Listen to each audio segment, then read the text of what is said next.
Students, welcome back to my channel. As you know कि June 25 के exams में appear होने के लिए इग्नू ने अपने term and examination form release कर दिए हैं।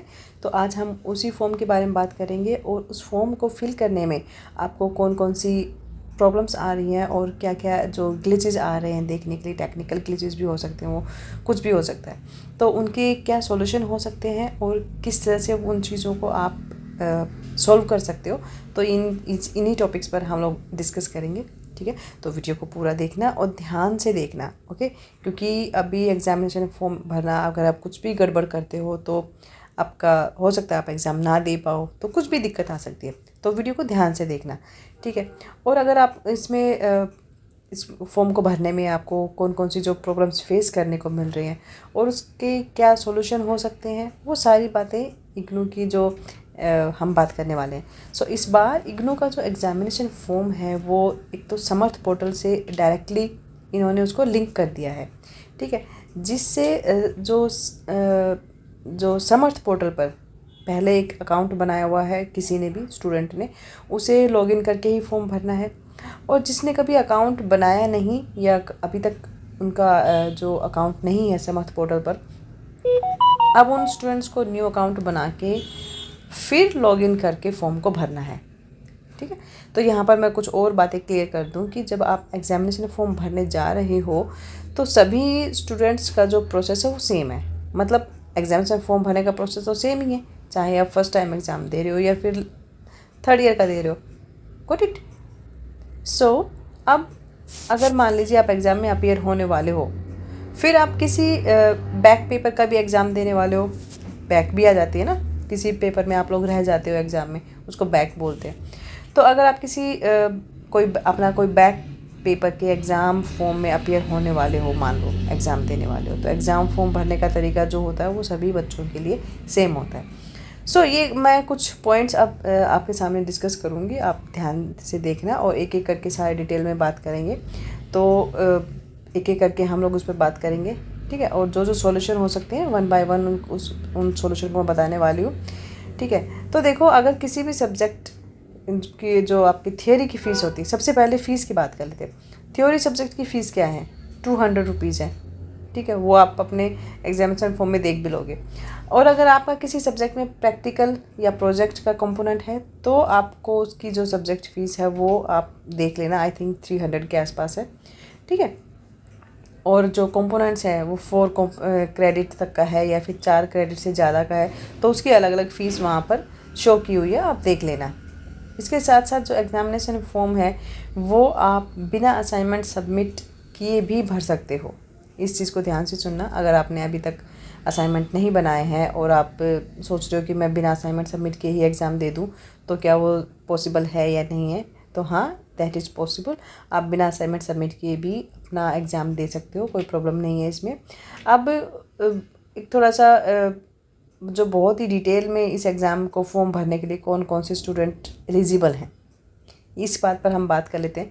देखो, अगर सबसे पहले तो अगर मान लो आपने जुलाई 24 सेशन में किसी भी यूजी, पीजी या डिप्लोमा या फिर पीजी डिप्लोमा प्रोग्राम में या कोई नया एडमिशन लिया था, ठीक है, या री रजिस्ट्रेशन कराया था जुलाई 24 सेशन में, तो आप जून 2025 सेशन के एग्ज़ाम के लिए एलिजिबल हो और इसका फॉर्म भरने के लिए भी यू आर एलिजिबल। अगर आपने जनवरी 25 सेशन में किसी भी सेमेस्टर वाइज या किसी सर्टिफिकेट प्रोग्राम में नया एडमिशन या री रजिस्ट्रेशन किया है तो भी आप जून में एग्ज़ाम देने के लिए एलिजिबल हो, ठीक है। समझ आ गया। अब जैसे सेमेस्टर वाइज प्रोग्राम्स कौन कौन से होते हैं, फॉर एग्जांपल एमकॉम हो गया, एमसीए और बीसीए हो जाते हैं, ठीक है, एमसीए, तो ये सारे हो गए आपके semester wise program. Third point है कि जो स्टूडेंट ऐसे हैं जिन्होंने दिसंबर 24 के एग्ज़ाम मिस कर दिए थे, वो नहीं दे पाए, ठीक है, या उसमें फ़ेल हो गए, तो वो स्टूडेंट भी इसमें एग्ज़ाम देने के लिए एलिजिबल है, उसका फॉर्म भी उनको भरना है। इसके अलावा इम्पोर्टेंट पॉइंट जो है वो ये है कि जिन स्टूडेंट्स ने जनवरी 2025 सेशन में किसी ईयरली बेस्ड प्रोग्राम में नया एडमिशन लिया या री रजिस्ट्रेशन किया है तो उसे जून 25 का एग्ज़ामिनेशन फॉर्म नहीं भरना है, ये ध्यान से सुन लेना। उनको फॉर्म नहीं भरना है। जैसे कौन कौन से एग्ज़ाम है, बीए हो गया और बीएससीएल हो गया, बीए ऑनर्स मेजर वाले बच्चे हो गए, एमए या फिर डिप्लोमा वगैरह के प्रोग्राम्स हैं। तो इन प्रोग्राम्स में आपने अगर जनवरी 25 सेशन में री रजिस्ट्रेशन या न्यू एडमिशन लिया है तो आप जून 25 का एग्ज़ाम फॉर्म आपके लिए नहीं है, आप नहीं भर सकते उसे। ठीक है, तो ये कुछ बातें बताई हैं जिन बच्चों को एग्ज़ाम फॉर्म भरना है। यहाँ पर 2 पॉइंट मैं कुछ वो रखने वाली हूँ तो जो और इम्पोर्टेंट होने वाले हैं। पहला है, अगर आपने दिसंबर 24 एग्ज़ाम के रीवैल्यूएशन के लिए, रीचेकिंग भी बोलते हैं जिसको, अगर अप्लाई किया हुआ है तो आप कन्फ्यूज़न तो हो रही होगी कि अभी तक तो उसी का रिज़ल्ट नहीं आया तो आप फॉर्म भरें कि नहीं भरें। तो आप कंफ्यूज ना हो, क्योंकि उसमें पास होंगे या नहीं होंगे उसके बारे में तो अभी बात नहीं करेंगे, बट फॉर्म आप भरेंगे या नहीं भरेंगे इसके लिए मैं आपको बता सकती हूँ। फ़िलहाल आप फॉर्म भर दो, जब उसका रिज़ल्ट आएगा तब अगर आप उसमें पास हो गए, एग्ज़ाम में अपीयर हो गए रिवैल्यूएशन वाले में, तो उसमें अपीयर होने से पहले तो देखो एग्ज़ाम अभी आपको देने की ज़रूरत नहीं है, आप फॉर्म को कैंसिल भी करवा सकते हो। ठीक है, अगर आप पास हो जाते हो तो रिवैल्यूएशन में। सो इग्नू को ईमेल लिखकर आप कैंसिल करा सकते हो। तो आपका दिसंबर 24 एग्ज़ाम के किसी सब्जेक्ट का रिज़ल्ट अगर अभी तक आया ही नहीं है और आगे भी मान लो लास्ट डेट से पहले अगर नहीं आता है तो भी आप एग्ज़ाम फॉर्म भर दो। ठीक है, और अगर रिज़ल्ट आ जाता है उसमें आप पास हो जाते हो तो एग्ज़ाम देने की आपको ज़रूरत नहीं है। ठीक है, आप उस एग्ज़ाम फॉर्म को कैंसिल करवा सकते हो। और वो कैसे होगा, वो इग्नू को आप ईमेल लिख सकते हो। तो ये सारे डाउट्स हो गए। अब कौन कौन से स्टूडेंट एलिजिबल हैं ये सारी बात हमने कर ली। अब जो मेजर जो कुछ पॉइंट्स आ रहे हैं कि क्या जो आपको कुछ बिग प्रॉब्लम्स आप बोल सकते हो अपने लिए जो देखने को मिल रहे हैं इस एग्जामिनेशन फॉर्म को भरने के लिए।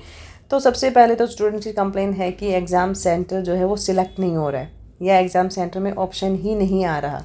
काफ़ी बच्चे ये बोल रहे हैं कि मैम बिहार वगैरह का या फिर जो यूपी का केवल एक ही सेंटर आ रहा है, या झारखंड के भी जो हैं वो सिलेक्ट करना चाह रहे हैं वो नहीं आ रहे। देखो इसमें तो इतना ही बोल सकते हैं कि जो एग्ज़ामिनेशन फॉर्म है वो अभी रिसेंटली ही रिलीज़ हुआ है, तो थोड़ा सा वेट कर लो। हो सकता है कि जो सेंटर्स हैं वो ऐड हो रहे हैं। ठीक है, जो पुराने हैं वो चेंज हो रहे हैं, उनकी जगह न्यू सेंटर भी आ रहे हैं। सो इग्नू जो है वो टाइम टू टाइम थोड़ा सा चेंज कर देता है, बट एक हफ्ते के अंदर अंदर ये प्रॉब्लम भी सॉर्ट आउट हो जाएगी। फिर उसके बाद जैसे आप जब फॉर्म तो आप भरोगे ही ना। ठीक है, सो अगर मान लीजिए आपको लगता है कि एग्जामिनेशन जो सेंटर सिलेक्ट करने की कुछ प्रॉब्लम्स आ रही हैं या ऐसा कोई रीज़न है, या फिर ये भी हो सकता है कि जो प्रैक्टिकल और प्रोजेक्ट्स का अगर कोई कंपोनेंट है किसी भी स्टूडेंट का, तो उसकी फ़ीस भी इसी फॉर्म के साथ भरी जाएगी। ठीक है, जो जिनका प्रैक्टिकल वगैरह भी होनी है ना, तो इसी फॉर्म के साथ उनकी फ़ीस जाएगी। कोई अलग से आपको उसके लिए ना फॉर्म भरना है ना फ़ीस भरनी है। ठीक है, अब नेक्स्ट पॉइंट आता है कि सब्जेक्ट एलिजिबिलिटी में अगर वो सब्जेक्ट आ रहा है तो आपके पास, अगर मान लीजिए काफ़ी सारे बच्चे ये बता रहे हैं कि सब्जेक्ट एलिजिबिलिटी में अगर वो चेक कर रहे हैं तो उसमें उस सब्जेक्ट को भी अपीयर करने के लिए भी जिसमें मान लो मैं पास हूँ, ठीक है, या आपके लिए मैं बोल रही हूँ, तो देखो सिंपल सी बात है कि इग्नू का जो एग्जामिनेशन फॉर्म है वो आपको खुद ही भरना है। उसमें जो सब्जेक्ट्स की लिस्ट आती है उसके आगे बॉक्स में आपको टिक करना होता है। वो आपके ऊपर डिपेंड कर रहा है कि आप किस बॉक्स में टिक करना चाह रहे हो। कई बार क्या होता है कि जो पोर्टल होता है ना उसमें उसके सर्वर में चीज़ें अपडेट नहीं होती हैं, रिजल्ट से लेकर और जितनी भी चीज़ें वो सारी एक तरह से ना अलाइन नहीं हो पाती। सो इसमें वो दिखाता है कि आप इसमें फ़ेल हो गए हो। तो अगर मान लो आपको लगता है कि आप किसी सब्जेक्ट में फ़ेल हो गए हो या आप पास हो और सब्जेक्ट एलिजिबिलिटी के सेक्शन में वो सब्जेक्ट भी विजिबल हो रहा है तो उसको अवॉइड करो। अल्टीमेटली क्या होता है कि जो एग्ज़ाम फॉर्म वाला लिंक है ना उसमें जाकर केवल वही सब्जेक्ट के बॉक्स पर आपको टिक करना है जिसमें आप या तो फेल हो या फर्स्ट टाइम अपीयर होने के लिए आप ये एग्जामिनेशन फॉर्म भर रहे हो।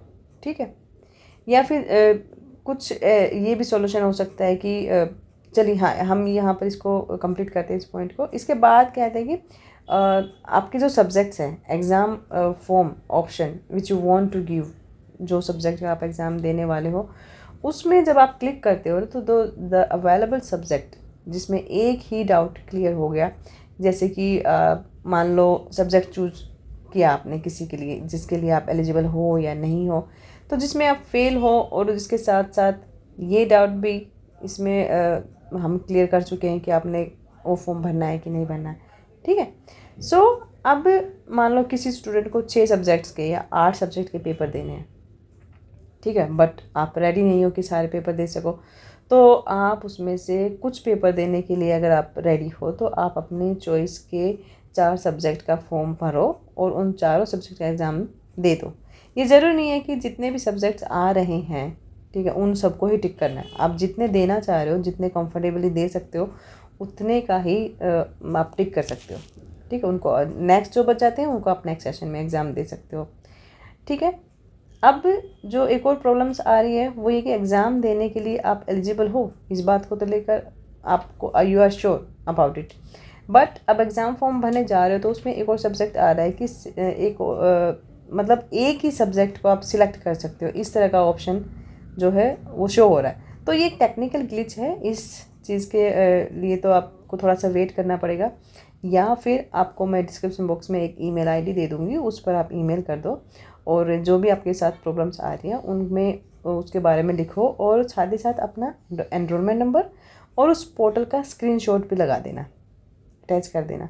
ठीक है। वैसे तो देखो ये जो प्रॉब्लम्स होती है, अब इनिशियली एग्जामिनेशन फॉर्म निकला है तो छोटी छोटी सी दिक्कत वैसे भी आती रहेंगी और ये अपने आप ठीक भी हो जाएंगी। ठीक है। तो अब मेनली जो एमकॉम के प्रोग्राम्स होते हैं, ठीक है, सेमेस्टर वाइज प्रोग्राम में ये सारी चीज़ें हमने डिस्कस कर ली हैं। अब कुछ पॉइंट्स आते हैं आपके ABCID का। अब आप लोग पूछोगे ABCID का क्या करना है, तो एग्ज़ामिनेशन फॉर्म भरते टाइम तो वो मांगी नहीं गई थी, है ना। बट अभी इस बार क्या हुआ है कि जो एग्ज़ामिनेशन फॉर्म है ना वो समर्थ पोर्टल से ही इन्होंने डायरेक्टली लिंक कर दिया है। तो अब इन्होंने क्या किया कि समर्थ पोर्टल में ABCID पहले से ही जैसे दूसरे पोर्टल या दूसरे तरीके से लिंक करी जाती थी, तो एग्ज़ामिनेशन फॉर्म डायरेक्टली वो लोग मांग नहीं रहे हैं, बट ABCID को लिंक करने का समर्थ पोर्टल में अलग से एक ऑप्शन है, वहाँ अगर आप जाकर आप लिंक कर सकते हो। ठीक है। एग्ज़ामिनेशन फॉर्म उसके बिना भी भर सकते हो, कोई दिक्कत नहीं है, प्रॉब्लम नहीं है, बट बाद में आपको ABCID को आप लिंक कर लेना, जिसमें इसके बाद की जो फीस, अब जो नेक्स्ट पे क्वेश्चन आता है आप लोगों का कि फ़ीस पेमेंट कर दी है लेकिन सक्सेसफुल नहीं दिखा रहा है उसको फ़ीस पेमेंट, तो इसका क्या मतलब हुआ। देखो अगर आपने फ़ीस पे कर दी है और रिसीट नहीं आई है, अगर आपने ये सारी चीज़ें किया है ये काम, तो आप थोड़ा सा ना 48 to 72 आवर्स तक का वेट करो। उसके बाद भी अगर रिसीट नहीं आती है तो भी एक बार डिस्क्रिप्शन बॉक्स में मैं ईमेल दे दूँगी, उस ईमेल आईडी का आप स्क्रीनशॉट वगैरह अटैच करके मेल कर सकते हो उनको। ठीक है। इसके साथ साथ ये सारी प्रॉब्लम्स आपकी जो फ़ी रिफ़ंड वाली चीज़ें हैं वो सारी सॉर्ट आउट हो जाएंगी। और इसके बाद एक और पॉइंट है कि जितने भी सब्जेक्ट का फॉर्म क्या सारे सब्जेक्ट का फॉर्म एक साथ भरना है या मल्टीपल टाइम फॉर्म करना है, क्या करना है। तो देखो जितने भी सब्जेक्ट्स में आपको अपीयर होना है उन सब का फॉर्म एक बार भरना है। कई बार क्या होता है ना कि स्टूडेंट्स क्या करते हैं कि एक सब्जेक्ट सिलेक्ट करना भूल गया, अब मैं क्या करूँ, क्या दोबारा से फॉर्म भरूँ। तो देखो उसमें 2-3 चीज़ें होती हैं। फॉर एग्ज़ाम्पल आपको 8 सब्जेक्ट के एग्ज़ाम देने हैं, 6 के देने हैं, ठीक है, तो आपको 6 सब्जेक्ट का फॉर्म भर के फ़ीस भर दी, बाद में याद करोगे कि 2 सब्जेक्ट का तो रह गया, अब आप क्या करोगे, तो उन 2 सब्जेक्ट का फॉर्म भरने जाओगे ना, तो उसमें अगर एग्ज़ामिनेशन सेंटर आपका अवेलेबल नहीं है और आपने 6 सेंटर में जो भरा हुआ है, तो 2 सेंटर में दूसरा एग्ज़ाम सेंटर सेलेक्ट करके आप फॉर्म भरोगे, तो होगा क्या कि जो आपकी ये जो 6 सब्जेक्ट्स का फॉर्म आपने जो पहले भरा हुआ था ना, ये मर्ज हो जाएगा उसमें 2 सब्जेक्ट के साथ। और जो 2 सब्जेक्ट्स वाला एग्ज़ाम आपने उसके लिए जो सेंटर सिलेक्ट किया होगा वहाँ पर आपको फिर से एडमिट कार्ड आएगा वहाँ के लिए। तो इसलिए बेटर यही है कि एक बार में थोड़ा ध्यान से और ढंग से अपना फॉर्म भर दो, फीस वगैरह सबमिट कर दो, तो ये सारी दिक्कतें नहीं आएंगी। ठीक है। तो आई होप कि कुछ जो मेजर प्रॉब्लम्स आ रही हैं वो मैंने इस वीडियो में डिस्कस कर दी हैं। इसके अलावा भी अगर तुम्हें लगता है कि कुछ और प्रॉब्लम्स यू आर फेसिंग तो कमेंट बॉक्स में बताना and we will discuss about that. ठीक है, चलो। Thank you.